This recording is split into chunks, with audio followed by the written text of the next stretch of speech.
اس کام کے کچھ لوازم ہیں، کچھ شرائط ہیں، اس کی کچھ تدریج ہے جو ہمیں سنت سے ملتی ہے، قرآن سے ملتی ہے، حدیث سے ملتی ہے۔ تو میں اس کام کے ضمن میں اس کی وہ تدریجی مراحل اور اس کے لوازم اور اس کی شرائط بیان کرنا چاہتا ہوں۔ سب سے پہلی شرط اول، وہ فارسی کا شعر مجھے یاد آیا کہ در رہے منزل لیلا کے خطر ہاش بسے، شرط اول قدمی نست کے مجنوں باشی۔ پہلی شرط یہ کہ مجنوں بنو۔ تو یہاں کا پہلی شرط کیا ہے؟ پہلے صاحب ایمان بنو، ایمان تمہارے دلوں میں ہو۔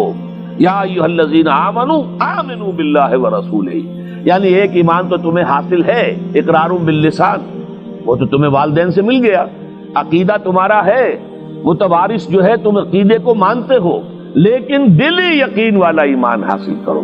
اصل میں اس کے بعد گاڑی چلتی ہے، اس کے بعد جو ہے نتائج نکلتے چلے جائیں گے، لیکن اگر وہاں ایمان کی کمزوری ہے تب اوپر سے کوششیں کریں گے، نتیجہ نہیں نکلے گا، آگے ہم بڑھ نہیں سکیں گے، ہمارے جو جد و جہد ہے وہ کامیابی سے ہمکنار نہیں ہوگی۔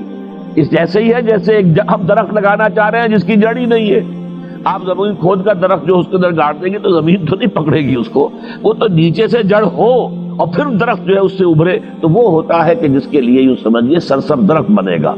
اس حوالے سے سب سے پہلا قدم کیا ہے؟ ہم اپنے گریبانوں میں جھانکیں، اپنے دلوں کو ٹٹولیں، وہ یقین والا ایمان ہے یا نہیں؟ اگر ہے تو اللہ کا شکر ادا کیجیے، تہنیت، مبارکباد، اور نہیں ہے تو پہلا کام یہ ہے کہ اے ایمان کے دعوے دارو، ایمان لاؤ جیسے کہ ایمان کا حق ہے۔ یقین اللہ کی ذات پر، اس کی صفات کمال پر، یقین مرنے کے بعد اٹھنے پر، بعث بعد الموت اور حساب کتاب، یوم حشر اور جنت اور دوزخ کا یقین، فرشتوں کا یقین، وحی کا یقین، قرآن کا یقین، کتابوں کا یقین، نبیوں اور رسولوں کا یقین، اور محمد الرسول اللہ کا یقین صلی اللہ علیہ وسلم کہ آپ آخری اور کامل رسول ہیں اللہ تعالیٰ کے، خاتم النبیین بھی ہیں اور آخر المرسلین بھی صلی اللہ علیہ وسلم۔ یہ یقین پہلے پیدا ہونا چاہیے۔ تو اب ظاہر بات ہے کہ جب میں نے یہ بات اتنی بڑی کہی ہے تو پھر مجھے یہ بھی بتانا چاہیے یقین کہاں سے ملے گا، کون سی دکان ہے، سپر مارکیٹ کوئی ہے جہاں پر کہ یہ جنس بکتی ہو؟ پہلی بات تو یہ ہے کہ اس کے لیے آسان ترین طریقہ کیا ہے؟ صاحب ایمان کی صحبت اختیار کرو۔ جیسے آپ بھٹی کے آگے بیٹھیں گے تو حرارت پہنچ جائے گی، آپ برف کی سل کے قریب بیٹھے ہوں گے ٹھنڈک پہنچ جائے گی۔ اگر صاحب ایمان ہے، کسی کے دل میں یقین والی بھٹی دہک رہی ہے، تو اس کے قرب سے آپ کے اندر بھی یقین پیدا ہو جائے گا۔ دوسرا طریقہ یہ ہے کہ شریعت کے احکام پر عمل کیے جاؤ، کیے جاؤ، کیے جاؤ، کیے جاؤ، اس عمل سے بھی یقین پیدا ہوتا ہے۔ یہ دو طرفہ معاملہ ہے، یقین سے عمل پیدا ہوتا ہے اور عمل سے یقین پیدا ہوتا ہے۔ جیسے آپ کہتے ہیں وشیس سرکل، وہ بری شے ہوتی ہے کہ ایک چیز ہے بڑھ گئی تو پھر اس کے اور خرابی بڑھ گئی، اس سے پھر وہ پہلی خرابی اور بڑھ گئی، پھر وہ اس سے اور خرابی بڑھتی چلی گئی۔ جیسے پیچ آپ کہتے ہیں ہر چکر کے ساتھ وہ پیچ آگے بڑھتا جاتا ہے، اسی طریقے سے بھلائی کا بھی ایک سرکل ہے۔ ایک نیکی آپ کریں گے آپ میں ایمان پیدا ہوگا، اب آپ زیادہ نیکی کریں گے تو اب اور زیادہ ایمان پیدا ہوگا، تو یہ دو طرفہ سرکل ہے۔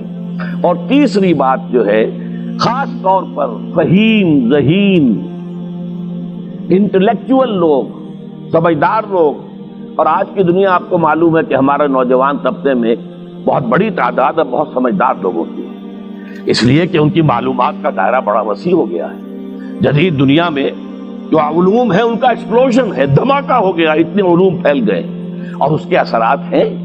اخبار بین لوگ بھی جو ہیں وہ بھی ایک طرح سے ہر ایک ان میں سے فلسفی ہوتا ہے، آپ اس سے ذرا بات کر کے دیکھیے، وہ اپنے فلسفے بگاڑے گا، اپنی رائے دے گا، معلوم ہوتا ہے کہ شاید سب سے بڑا سیاسی تجزیہ نگار یہی ہے۔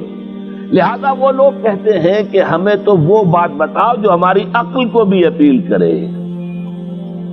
یہ جو معاملہ ہے وہ ایمان جو عقل کو بھی اپیل کرے، اس کی سورس صرف ایک ہے اور وہ قرآن حکیم ہے۔ مولانا ظفر علی خان نے ایک شعر کہا تھا بہت سادہ انداز میں، وہ جنس نہیں ایمان جسے لے آئیں دکانیں فلسفہ سے، ڈھونڈے سے ملے گی عاقل کو یہ قرآن کے سپاروں۔ عاقل جو ہے انٹلیکچوئل، ایک ہے عام آدمی جو ہے صاحب یقین کی صحبت سے بھی یقین پیدا ہو جائے گا، عام آدمی عمل کرتا رہے گا اس سے بھی یقین پیدا ہو جائے گا، لیکن عاقل، انٹلیکچوئل، وہ شخص جو کہتا ہے پہلے میری عقل کو اطمینان ہونا چاہیے پھر مانوں گا، اس کے لیے جو سورس ہے، منبع ہے، سرچشمہ ہے ایمان کا، وہ صرف اور صرف قرآن ہے۔ اس میں غور و فکر کرے، انسان اس طرح قرآن کو پڑھے کہ وہ براہ راست اس کا مفہوم اس کے دل کے اوپر اترتا چلا جائے۔ جیسے علامہ اقبال نے کہا ہے کہ تیرے ضمیر پہ جب تک نہ ہو نزول کتاب، گرہ کشا ہے نہ راضی نہ صاحب کشاف۔ قرآن تو تمہارے اپنے قلب پر نازل ہونا چاہیے۔ اور یہ اصل میں ان کے والد نے کہا تھا ان سے، بالکل بچپن میں۔ علامہ اقبال چھوٹے سے بچے تھے، ان کے والد تھے ذرا صوفی منش آدمی تھے، وہ شیخ نور محمد۔ وہ آئے فجر کی نماز مسجد سے پڑھ کر آئے تو دیکھا کہ اقبال جو ہے بچہ وہ قرآن پڑھ رہا بیٹھا ہوا۔ اس نے کہا والد نے کہ بیٹے تم یہ قرآن کیسے پڑھتے ہو؟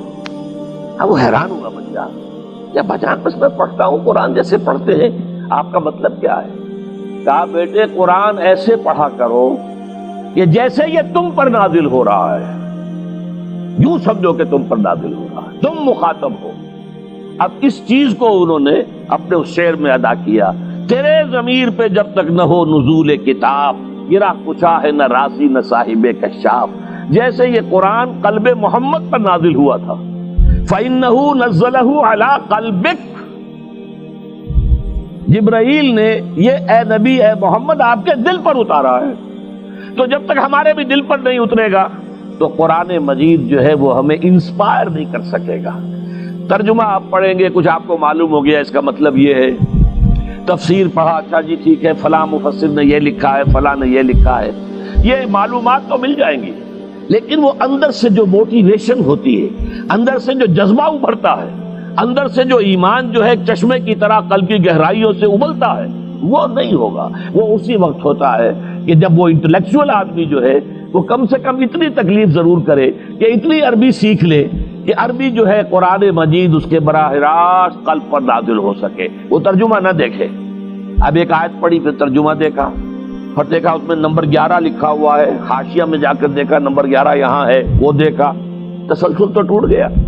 اب وہ بات نہیں رہی۔ اور ترجمہ جو ہے وہ سبھی جانتے ہیں، دنیا میں ہر بچہ بھی سمجھ لے گا کہ غالب کا کوئی شعر ہو اور وہ آدمی پڑھ کے جھوم جاتا ہے کہ کیا بات کہی، اسی کا انگریزی میں ترجمہ کر دیجئے، اب اس میں کچھ بھی نہیں۔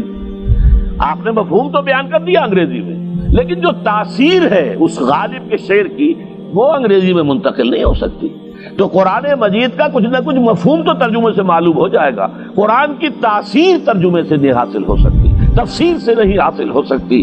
اسی لیے دو سب سے بڑی تفسیروں کا ذکر علامہ اقبال نے کیا ہے کہ گرہ کشا ہے نہ راضی، نہ امام راضی کی تفسیر کبیر سے تمہیں فائدہ ہوگا اور نہ امام زمخشری کی کشاف سے ہوگا، جب تک کہ تمہارے اپنے دل پر قرآن نہ اترے۔ اور اس کے لیے لازم ہے کم سے کم یہ کہ اتنی عربی انسان سیکھ لے کہ بیریئر نہ ہو ٹرانسلیشن کا، کوئی پردہ حائل نہ ہو درمیان میں، تسلسل نہ ٹوٹے، آپ براہ راست پڑھ رہے ہیں اور براہ راست اس کا مفہوم آپ کے قلب پر نازل ہو رہا ہے۔ تو پہلا سٹیپ جو میں نے ان 3 آیتوں پر اضافی آیت سورہ نساء کی آپ کے سامنے رکھی، ہم میں سے ہر شخص کا پہلا کام یہ ہے کہ وہ یقین والا ایمان حاصل کرے۔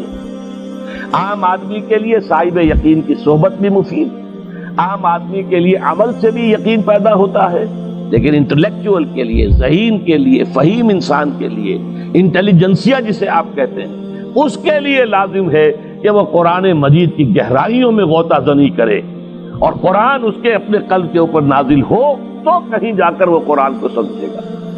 چنانچہ علامہ اقبالی کا ایک اور شعر میرے ذہن میں آیا ہے، وہ میں آپ کو سنا دوں۔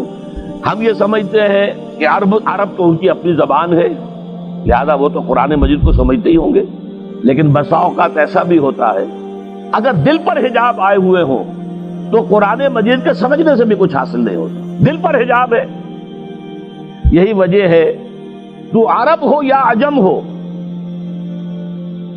تیرا دل نہ دے گواہی، لغت غریب یہ قرآن مجید جو ہے، تو عجم ہو یا عرب ہو، یہ قرآن مجید تیرے لیے لغت غریب رہے گا جب تک کہ تیرا دل گواہی نہیں دیتا۔